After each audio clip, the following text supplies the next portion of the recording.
Nowadays, we're all familiar with night vision cameras, but how do these things work? How is it that you can just turn on this camera and see the invisible? Another use of night vision cameras that you might not be familiar with is their ability to see through smoke and dust. Fire departments commonly use cameras like these to find people trapped in smoky rooms, or to pinpoint the exact location of forest fires through clouds of smoke. So how do these things actually work? What are we really seeing when we look inside a night vision camera? Well, it may surprise you to learn that everything in the universe emits some kind of light. It's just not the kind of light we're used to thinking about. The sun, for example, our star, emits visible light. That's why our eyes evolved to detect that kind of light. But that's not the whole story. I'm sure you're familiar with all the different kinds of visible light, all the colors from violet to red. But there are actually lots of other kinds of light that our eyes aren't sensitive to. The reason all the colors of light are different is that they have different energies. And what you see here is that the light has different wavelengths. The blue light, for example, has a higher energy, so it has a shorter wavelength. The red light, on the other hand, has less energy, so it has a longer wavelength. But that's just the light we can see with our eyes. That's not all there is. The shortest wavelength light are gamma rays, which can have wavelengths smaller than an atom. The longest wavelengths are radio waves, which can have wavelengths larger than the entire Earth. The kind of light an object emits depends on its temperature. We're used to thinking of something hot giving off light. But it might surprise you to learn that objects that are cooler, like myself, give off a kind of light too, and that's what a night vision camera can pick up. That sort of light is called infrared light.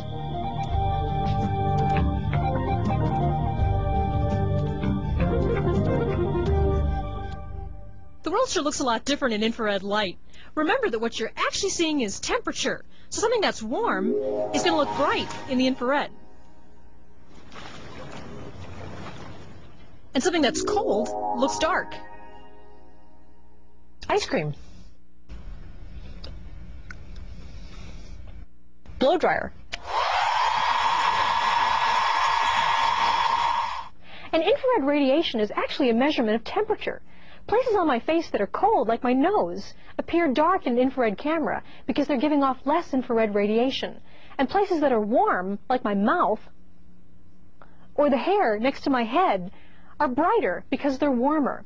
You can even see my breath in my nose if you look carefully. And this is an ice cube.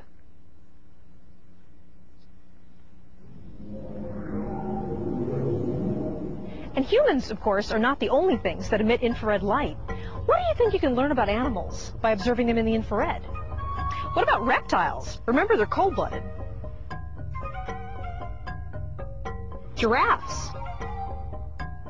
Here's a Nubian ibex. What do you think horns look like in the infrared? Can you even see a gorilla in this picture?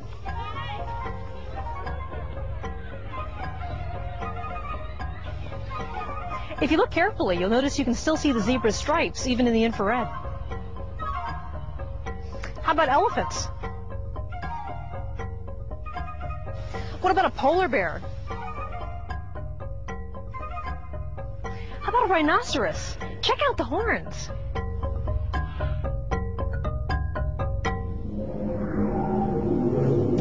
A cat. Notice the infrared footprints. Deer in the dark. A helicopter. Notice the plume of heat from the engine. Earth movers with hot smokestacks. A car engine turning on and heating up.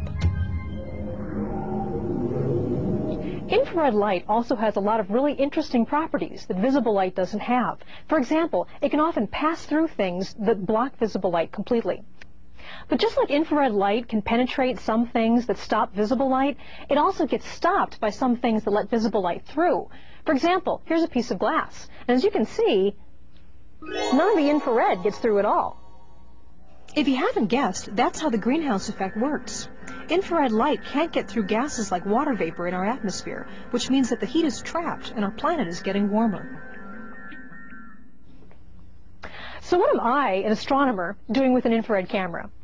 Well, if everyday objects look different through an infrared camera, you can bet objects in space do too. For example, here's an image of the constellation Orion, which you're probably familiar with from the night sky. But now, Let's look at it through an infrared camera. Look how much you're missing. Astronomers are also hoping to use infrared light to find planets around other stars. Planets don't give off any visible light of their own, making them nearly impossible to see close to a bright star. But in the infrared, planets give off their own light, making them much easier to find. Astronomers will soon be able to use very sensitive infrared cameras on a new space telescope, the Space Infrared Telescope Facility. And it should give us a whole new perspective on the universe.